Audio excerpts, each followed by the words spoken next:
Hello दोस्तों, good morning. आइए आज आप लोग को नेक्स्ट प्रैक्टिस सेट स्टार्ट करते हैं, ठीक है। जो कि सी टेट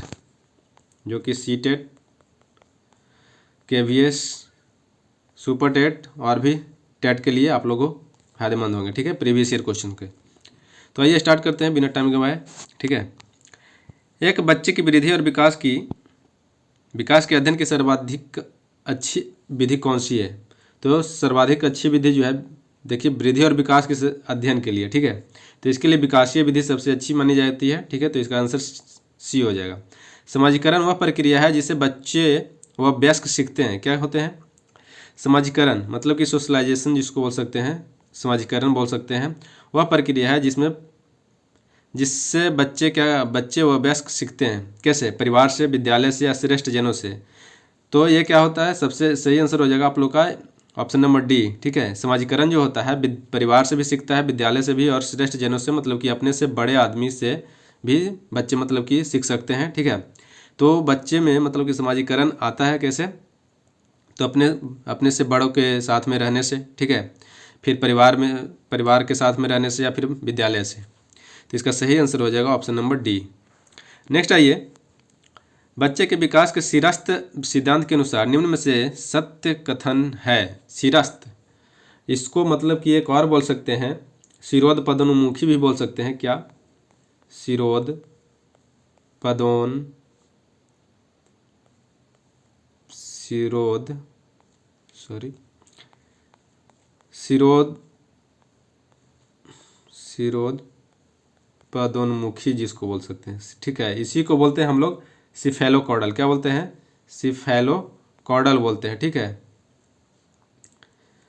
सिफेलोकॉर्डल बोल सकते हैं, फिर शिरोध पदोन्मुखी बोल सकते हैं, या फिर इसी को बोला जा सकता है शिरः पदाभिमुख दिशा, ठीक है। मतलब कि इसका मतलब ये बोल सकते हैं कि विकास जो होता है किसके कैसे होता है? सिर से पैर की ओर होता है। विकास जो होता है सिर से पैर की ओर होता है, न कि पैर से सिर की ओर। पहले विकास जो होगा सिर का होता है, उसके बाद फिर धीरे धीरे पैर की ओर जाता है। और एक और इसमें याद रखिएगा, एक और होता है आप लोग का प्रॉक्सिमो डिस्टल, ठीक है। प्रॉक्सिमो डिस्टल होता है जिसका मतलब कि हिंदी बोल सकते हैं समीपस्थ दूरस्थ क्षेत्र बोल सकते हैं, समीपस्थ दूरस्थ क्षेत्र बोल सकते हैं, ठीक है। या फिर समीप दूराभिमुख दिशा बोल सकते हैं। तो इसको में क्या होता है? प्रॉक्सिमो डिस्टल में क्या होता है कि विकास जो होता है शरीर के मध्य भाग से, क्या होता है? विकास जो होता है शरीर के मध्य भाग से ये आप लोग को बाहरी भागों की ओर जाता है, ठीक है। पहले मतलब कि शरीर का विकास जैसे मध्य भाग से होगा, फिर आप लोग का आर्म होगा, मतलब बाँह होगा, फिर आप लोग का ये जो हाथ जो होगा आगे फिंगर वगैरह, इस तरह से मतलब कि होगा, ठीक है। तो ये दोनों याद रखिएगा, सिफेलोकॉर्डल और प्रॉक्सिमो डिस्टल याद रखिएगा। सिफेलोकॉर्डल जो होता है सिर से पैर की ओर होता है। सिफेलो से मतलब सिर से बोल सकते हैं, और प्रॉक्सिमो से पैर से सिर की ओर बोल सकते हैं, ठीक है। तो पैर से सिर की ओर में याद रखिएगा, मध्य क्षेत्र से आप लोग का बाहरी क्षेत्र की ओर। नेक्स्ट है ये, मानव जाति में कौन से व्यक्तिक निर्धारक तत्व होते हैं जो मानव जाति की विविधता को बताते हैं? तो इसका सही आंसर हो जाएगा अनुवांशिकता और पर्यावरण का अंतःक्रिया, ठीक है। ये बहुत बार आ चुका है। संक्षिप्त में पीएसआरएन जो कि विकास से संबंधित है व्याख्या करता है। क्या व्याख्या करता है? तो पी से आप लोग का प्रॉब्लम सॉल्विंग, रीजनिंग और न्यूमरेसी करता है, ठीक है। तो सही आंसर आप लोग का ए हो जाएगा, प्रॉब्लम सॉल्विंग मतलब कि समस्या का हल, तार्किकता जिसको बोल सकते हैं सॉल्विंग रीजनिंग, मतलब कि प्रॉब्लम सॉल्विंग और रीजनिंग, और आप लोग का न्यूमरेसी होता है पीएसआरएन का। तार्किकता एवं आंकिक क्षमता होता है। तो इसका सही आंसर आप लोग का ए हो जाएगा। नेक्स्ट आइए, वाइगोत्स्की ने बाल विकास के बारे में क्या कहा है? वाइगोत्स्की ने बाल विकास के बारे में क्या कहा है कि यह संस्कार के अनुवांशिकी के कारण होता है, यह सामाजिक अंतर्क्रियाओं का उत्पाद होता है, या फिर औपचारिक शिक्षा का उत्पाद होता है, या फिर समावेशन का या समायोजन का परिणाम होता है। तो इसका सही आंसर हो जाएगा सामाजिक अंतर्क्रियाओं का उत्पाद होता है। ये वाइगोत्स्की के द्वारा मतलब कि बोला गया है, ठीक है। देखिए, वाइगोत्स्की एक बोलते हैं, क्या बोलते हैं वाइगोत्स्की का कहना होता है कि पहले मतलब कि भाषा आया, पहले क्या आया? भाषा आया, उसके बाद फिर विचार आया, ठीक है। ये चीज़ें याद रखिएगा। लेकिन ये जो जीन पियाजे होते हैं, जीन पियाजे जो होते हैं, ये बोलते हैं कि नहीं, पहले क्या आता है? विचार आता है। पहले क्या आता है? विचार आता है, तब क्या होता है? भाषा आता है। मतलब बोल सकते हैं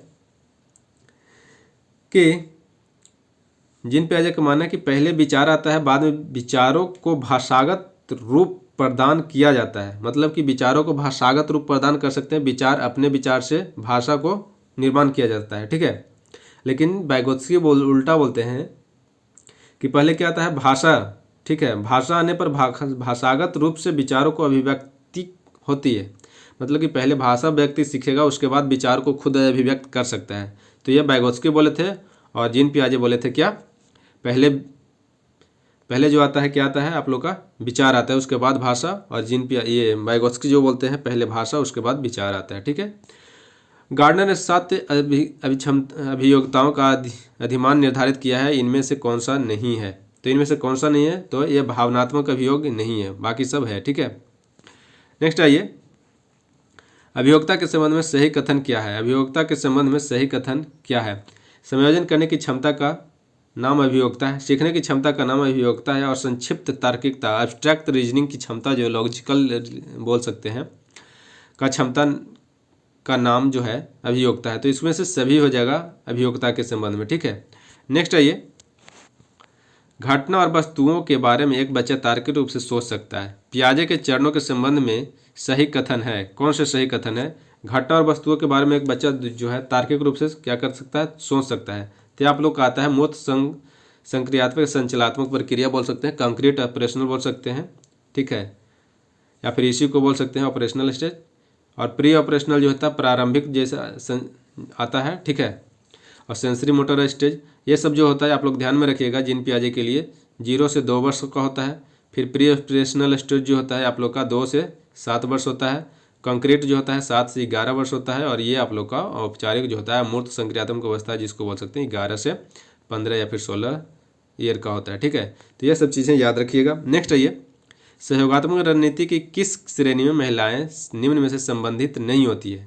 निम्न में से संबंधित नहीं होती है, यह ध्यान में रखिएगा। तो स्वीकार्यता ये नहीं होती है। नेक्स्ट आइए, व्यक्तिगत विभिन्नता के मिलने के संबंध में एक अध्यापक की भूमिका क्या होनी चाहिए। तो व्यक्तिगत विभिन्नता जैसे मिलता है तो क्या होता है, व्यक्ति के दृष्टिकोण, अभिरुचि और योग्यता के जानने का प्रयास करना चाहिए, या फिर व्यक्ति आधारित पाठ्यक्रमों को उसकी आवश्यकता के अनुसार जानने की कोशिश करनी चाहिए। उपरोक्त में से दोनों, ऊपर वाला जो है दोनों, ए और बी दोनों, या उपरोक्त में से कोई नहीं। तो देखिए व्यक्ति विभिन्नता जो होता है इसको में क्या होना चाहिए, व्यक्ति के दृष्टिकोण, अभिरुचि और योग्यता को जानने का प्रयास करना चाहिए, और व्यक्ति आधारित पाठ्यक्रमों की उनकी आवश्यकता के अनुसार जानने की कोशिश करनी चाहिए। तो इसका सही आंसर हो जाएगा ऑप्शन नंबर सी, उपरोक्त में से दोनों।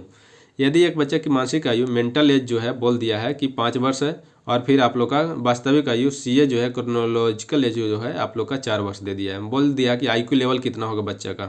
तो आप लोग का आईक्यू का फॉर्मूला याद रखिएगा। हमेशा आप लोग को हर एक वीडियो में बताते हैं कि MA/CA इंटू क्या होता है, 100 होता है, ठीक है। ये ध्यान में रखिएगा। MA का मतलब कि आप लोग का 5 वर्ष दे दिया है, CA 4 वर्ष, और ये आप लोग का 100 हो जाएगा। ये तो काट लीजिए इसको, 25 25 25 125। तो इसका सही आंसर हो जाएगा ऑप्शन नंबर ए, 125 आ जाएगा इसका आईक्यू लेवल, ठीक है। नेक्स्ट है ये, विद्यालय क्षेत्र में रचनात्मक निर्धारकों को जानने के लिए इनमें से कौन सा उपागम नहीं है। क्या है, इनमें से कौन सा उपागम नहीं है। तो ये आप लोग का बहुविकल्पीय प्रश्न नहीं है, बल्कि और जो भी है वार्तालाप कौशल, परियोजना कार्य और मौखिक प्रश्न जो करके आप लोग का क्या हो सकता है, रचनात्मक निर्धारणों को जाना जा सकता है, ठीक है। आपके कक्षा के कुछ छात्र अति मेधावी हैं, आप उन्हें किस तरह से पढ़ाएंगे। कक्षा के साथ में पढ़ाएंगे, या उच्च कक्षा के साथ में, या समृद्धिकरण कार्यक्रमों के द्वारा, या फिर जब चाहे तब। तो जब चाहे तब नहीं, बल्कि आप लोग को समृद्धिकरण कार्यक्रमों के द्वारा मतलब कि उसको पढ़ाएंगे, ठीक है। नेक्स्ट आइए, नैदानिक परीक्षा जिसको बोलते हैं डायग्नोस्टिक टेस्ट, ठीक है।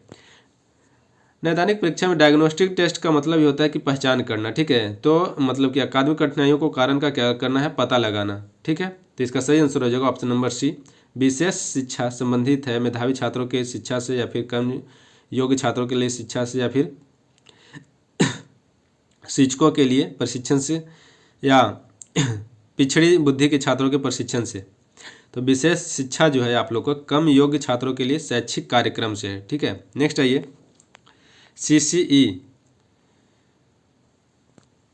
CCE का फुल फॉर्म क्या होगा, आप लोग कमेंट बॉक्स में कमेंट करके बताइए।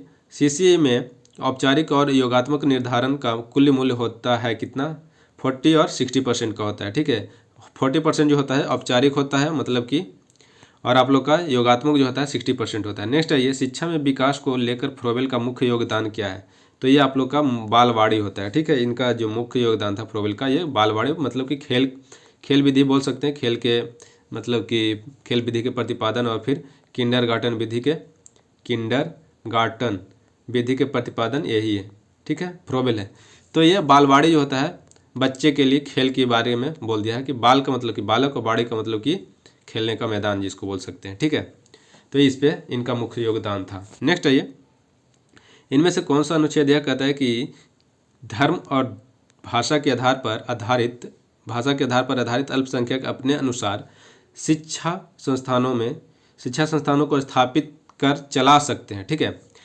तो अल्पसंख्यक जो हो जाते हैं यहाँ पे, जैसे इंडिया जो है मतलब कि हिंदू बहुल क्षेत्र है मतलब बोल सकते हैं, तो इसको मैं अल्पसंख्यक में जैसे मुस्लिम वगैरह आ गए, सिख आ गए, ईसाई वगैरह जो आ गए, ये सब जो आते हैं आप लोग का क्या बोल सकते हैं कि अल्पसंख्यक के तौर पे आ जाते हैं, ठीक है। मतलब कि ज़्यादातर मुस्लिम हो गया, अगर कोई जैन धर्म से आ गया, सिख वगैरह आ गए, तो ये सब चीज़ें जो अल्पसंख्यक हैं। तो इनमें से बोल दिया है कि कोई भी अल्पसंख्यक जो है अपने मतलब कि धर्म या भाषा के आधार पर क्या होता है कि अपने अनुसार शिक्षण संस्थानों को स्थापित करके और चला सकते हैं। तो ये आप लोग का अनुच्छेद 30 बोलता है, ठीक है। क्या बोलता है? अनुच्छेद 30 रखिएगा याद, इसको में ए और बी मत याद रखिएगा, अनुच्छेद 30 याद रखिएगा, ठीक है। अब देखिए ये क्या होता है कि आप लोग को ये संविधान में बोला गया है, आप लोग को संविधान में बोला गया है कि जो संस्कृति एवं शिक्षा के आधार पर जो अनुच्छेद आप लोग का 29 और अनुच्छेद 30 की बात करता है वो आप लोग का अल्पसंख्यक के बारे में बताता है। तो अनुच्छेद 29 में क्या बोलता है कि कोई भी अल्पसंख्यक वर्ग अपनी भाषा, लिपि और संस्कृति को सुरक्षित रख सकता है और केवल भाषा या जाति, धर्म, संस्कृति के आधार पर उसे किसी भी सरकारी शैक्षिक संस्था में प्रवेश करने से रोका नहीं जा सकता है, ठीक है। उसको नहीं रोक सकते हैं अनुच्छेद कितने के तहत से? तो 29 के तहत, ठीक है। लेकिन कोई भी मतलब कि अपने धर्म और भाषा के आधार पर आधारित अल्पसंख्यक वो शिक्षण संस्थान चला सकता है अनुच्छेद मतलब कि 30 के अंतर्गत। तो ये याद रखिएगा आप लोग, ठीक है।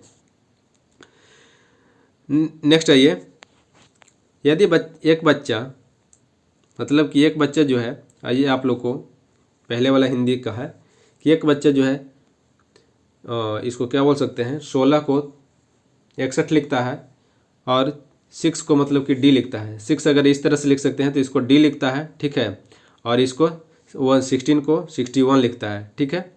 तो मध्य अंतर नहीं कर पाता है। तो यह क्या है? तो यह क्या है आप लोग बताइए कमेंट बॉक्स में कि कौन सा अक्षमता है, कौन सा अधिगम अक्षमता है। तो ये ऐसे सीखने में अक्षम व्यक्ति के लिए, तो ये इसका सही आंसर हो जाएगा, ऑप्शन नंबर बी हो जाएगा, ठीक है। ये क्या होता है? सीखने में अक्षम होता है। नेक्स्ट है ये, आप एक कक्षा में शिक्षक के तौर पे छात्रों को प्रेरित करते हैं, निर्देश निर्धारित कर कैसे? श्यामपट्ट का प्रयोग कर या फिर दृष्टांत या उदाहरण दे के द्वारा या फिर छात्रों के सक्रिय भागीदारी द्वारा कूट करके। आप एक कक्षा में शिक्षक के तौर पे छात्रों को प्रेरित कैसे करेंगे? तो इसका सही आंसर हो जाएगा निर्देश निर्धारित करके, श्यामपट्ट का प्रयोग करके, उदाहरण देकर, छात्रों को सक्रिय भागीदारी बनाकर। यह भी इसका सही आंसर हो जाएगा, ऑप्शन नंबर डी। नेक्स्ट है ये, सीखने के वे कौन से कारक है जो सीखने को प्रभावित करते हैं? तो सीखने का कारक मतलब कौन सा जो सीखने को प्रभावित करते हैं? तो बच्चे का शारीरिक और मानसिक स्वास्थ्य भी, प्रेरणा और उपलब्धि भी होने चाहिए, मतलब मोटिवेशन उसको मिलेगा। तो उत्सुकता मतलब जिज्ञासु होनी चाहिए, ठीक है। इच्छा शक्ति उसका विल पावर होना चाहिए। तो इसमें से सभी हो जाएगा, बच्चे को सीखने को प्रभावित करता है। नेक्स्ट है ये, संज्ञानात्मक विकास का अर्थ क्या है? संज्ञानात्मक विकास का अर्थ है अभियोग्यता का विकास करना, ठीक है। नेक्स्ट है ये, रचनात्मक लेख का नियोजन होना चाहिए, कैसा?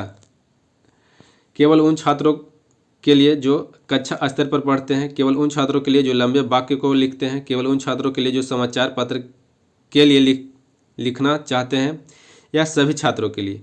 तो देखिए रचनात्मक लेख जो होना चाहिए ना, सभी छात्रों के होने चाहिए, केवल उन छात्रों के लिए नहीं जो कक्षा स्तर में मतलब कि पढ़ते हो, या फिर केवल उन छात्रों के लिए जो लंबे वाक्य लिखते हो, ठीक है।